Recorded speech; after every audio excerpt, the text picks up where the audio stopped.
Tu pode até ter uma vida difícil, mas se tu tiver um código de conduta, a tua vida tende a melhorar. Pelo simples fato de que tu não se vê mais como um Zé Ninguém.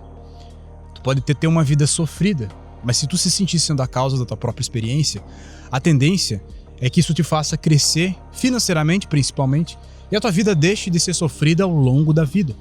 Eu tenho um código para mim. O meu código, ele é um pouco elaborado. Chama-se Filosofia de Vida Alpha Life. E eu venho passando esse código há anos aqui no YouTube, com vídeos diários, ou seja, um código longo. Mas eu selecionei aqui uma das principais coisas que um homem de fundamento, ele deve lembrar constantemente em sua vida. Um código que eu lembro diariamente. Deixa um ecopinito aqui, falo hoje da minha cidade natal de novo. Esse lugar tu conhece, é um lugar bem conhecido, né? Esse lugar que eu tô gravando. Os samurais tinham um código chamado Bushido, que inclusive hoje é um livro que tu pode comprar e tem lá um código de conduta dos samurais, é bem interessante de se ler. Eu já fiz um curso para Alpha Life sobre isso. Mas quem eram os samurais de verdade? A gente romantiza um pouco os samurais, pelo livro, pelo Bushido, pelos filmes que a gente já viu, e vem na nossa cabeça um ninja, um japonês, um chinês com aquele cabelo, uma espada, uma katana gigantesca. Mas será que samurais eram tudo isso mesmo? Deixa eu dar um pequeno contexto. No Japão, antigamente, a maioria dos homens eram militares. Eles protegiam o rei, o líder da dinastia. Samurais eram uma espécie de policiais. Eles eram treinados com artes marciais, e a maioria dos homens eram. E quando tu tem um homem que é muito treinado, muito resistente e que é dado a ele uma katana, uma espada, ele tem uma força de destruição muito grande. Para que esse cara não se perca, ele precisa de um código de conduta. E aí nasceu o Bushido, o código dos samurais.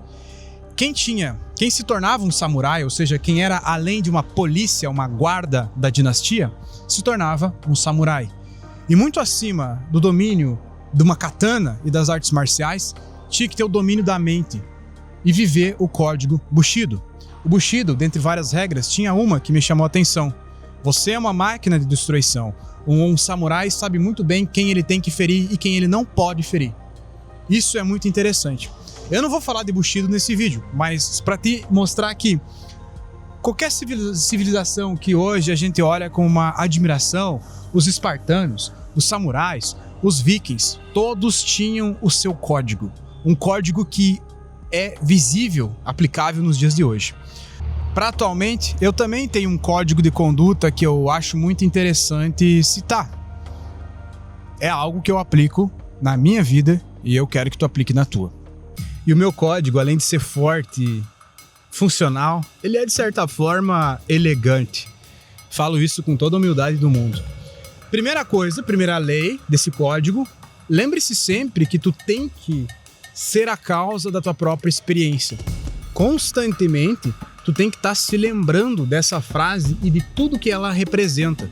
Ela não pode ser resumida em 1 ou 2 minutos, ela é toda uma filosofia de vida. Ser a causa da tua própria experiência representa tu estar se perguntando se o que está acontecendo contigo na tua vida, tanto de maneira macro quanto de maneira micro, momentânea, né? É algo do qual você foi a causa. É algo que tu criou ou as outras pessoas criaram e aquilo só afeta a tua vida porque meio que tu permitiu. Houve uma certa permissividade para que as coisas afetassem a tua vida. Se pergunte constantemente se tu está sendo a causa da tua própria experiência. Isso desde a motivação que tu sente para ir treinar de manhã, para fazer as coisas que tu estipulou que faria, para se manter motivado na construção de um grande projeto que vai mudar a sua vida. Você está conseguindo ser a causa da sua própria experiência? Eu sei, talvez essa seja uma versão mais bonita e elaborada da palavra disciplina, mas a disciplina é algo que a conta não fecha. Ser a causa da própria experiência significa também não permitir que outras pessoas se sobressaiam perante a nós. É sermos soberanos na nossa própria vida, da nossa própria existência. Isso significa ser a causa da nossa própria experiência. Lei número 2, aplicável, muito simples de entender. A família sempre vem em primeiro lugar. Tu pode perder dinheiro, Tu pode perder tempo, tu pode perder bens materiais, mas tu não pode perder a tua família, tu não pode zelar pela tua família. Se tu analisar a vida adulta, como ela funciona, analisar friamente, os melhores momentos da tua vida vão ser vividos ao lado da tua família. Se tu é mais jovem, ao lado da família que te criou. Se tu já é adulto, ao lado da família que você está criando. Se você está no meio termo entre estar vivendo um relacionamento com a sua mulher, a pessoa a qual você está apaixonado, no momento você está vivendo um romance. No futuro, esse romance ele vai evoluir para família, o que é um sentimento muito mais forte. Porém, esse romance ele também traz muitos sentimentos bons, propriamente o próprio sentimento erótico, sexual, uma coisa muito intensa.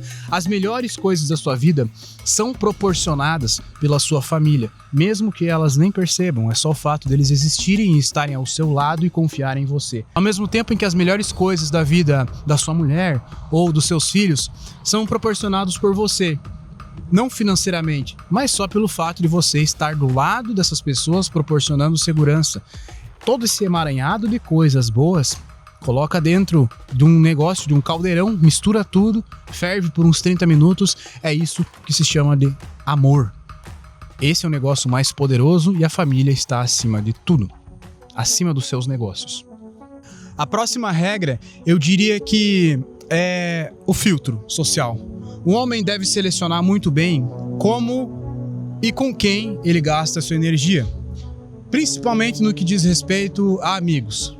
Quando tu começa a te focar em construir uma vida mais organizada, uma vida de mais soberania, uma vida de desenvolvimento pessoal, uma das primeiras coisas que tu acaba se perguntando ou prestando atenção é que os amigos, as amizades que tu preserva, os conhecidos que tu tem, não necessariamente eles agregam. Eles meio que, a maioria deles, né, sugam a energia que tu tem. Então, tu entende, né, o real significado da amizade e ela deve ser devidamente valorizada, mas aquela coisa de tu ter companhias, vamos dizer assim, tu acaba selecionando muito e tu acaba tendo um filtro muito grande de quem tu senta na mesa para conversar. Sempre, não é com qualquer um. A tua presença, ela passa a ser muito mais valorizada. A tua presença vale mais do que ela valia antes. As pessoas querem estar mais na sua presença porque elas se magnetizam mais por você. O que você faz? Você também começa a enxergar com o devido valor essa sua presença. E começa a pensar que não é com todo mundo que tu vai sentar na mesa. Não é toda pessoa que tu vai colocar para dentro da tua casa. Quarta lei, quarto parâmetro. Você sempre será o seu maior investimento. E eu tô falando de dinheiro mesmo, de retorno, de ROI. Quando chega naquela fase da vida que tu começa a pensar em dinheiro e investir, onde é que tu dedica o teu tempo, o teu dinheiro, entenda que o maior investimento sempre será você mesmo como um todo. Quando isso representa um investimento em cultura, um investimento em conhecimento, um investimento em capacidade, um investimento em marca pessoal, exposição pública, habilidades. E quando se trata de dinheiro, o investimento de uma maneira um pouco mais prática e objetiva, o maior investimento sempre será o trabalho. Eu coloco aqui o trabalho e o si mesmo no mesmo balde. É como se vocês fossem a mesma coisa, porque é o teu tempo que está ali. Então não cai muito nessas armadilhas de empreendedores, de trabalhar pouco ou criar um negócio que não dependa de ti. Isso aí tá num outro nível que só deve ser pensado depois que tu estiver ganhando uns 50, 60 mil reais por mês. No momento, entenda que o trabalho duro é sempre o maior investimento. O trabalho focado, o trabalho que você trabalha todos os dias, manhã e tarde, religiosamente, esse é o seu maior investimento. O maior retorno. 5. Ser multi-habilidades e multi-inteligências é uma forma de liberdade. Entenda isso como uma busca de liberdade. A gente foi ensinado, eu também por muito tempo pensei assim, de que a gente tinha que achar uma coisa e se tornar muito bom nessa coisa. Só que hoje tem internet, tem GPT, todo mundo consegue a resposta de qualquer coisa. Então meio que tu tem que ser bom em tudo e principalmente bom em coisas mais humanas. E não necessariamente bom em coisas somente de trabalho. Se permita ser um cara que conhece vários assuntos, que tem várias possibilidades de ganhar dinheiro, que se tu for demitido do teu trabalho, tu tem a habilidade de fazer outra coisa. Se permita ser um cara que sabe resolver as coisas mais simples da vida, um cara que consegue trocar um pneu, um cara que sabe fazer um prato de comida, um cara que sabe fazer um churrasco, um cara que sabe tocar um instrumento. Permita-se saber desfrutar da mais alta arte. Permita-se assistir um filme complexo e conseguir entender, ler um livro de filosofia e conseguir extrair o que está escrito ali, não para ser especialista, mas para ter uma amplitude intelectual 1000 vezes maior do que tu ser aquele cara simples que sabe fazer apenas gestão de tráfego e que joga futebol toda quarta-feira. Quando tu se encontra com os teus amigos, se tu não quer falar de trabalho, tu vai falar de futebol ou de política. 2 caras que eu admiro muito, se tu me perguntasse quem são as figuras históricas que eu mais admiro, eu diria que é o Nikola Tesla e o Leonardo da Vinci. Ambos me parece que tinham um propósito muito maior do que o dinheiro. Ambos foram bons em várias coisas, traçaram vários caminhos.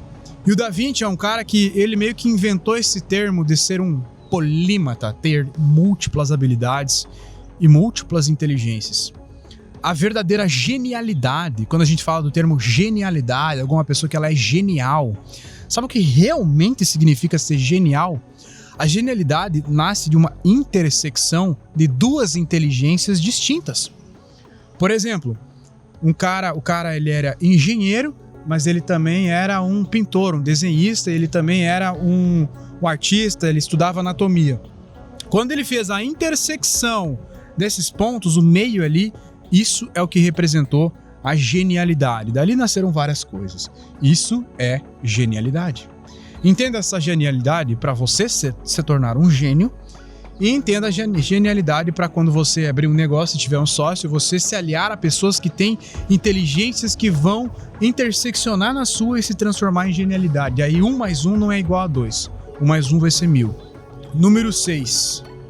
Leva como regra: uma vida sem profundidade é uma vida que não vale a pena ser vivida.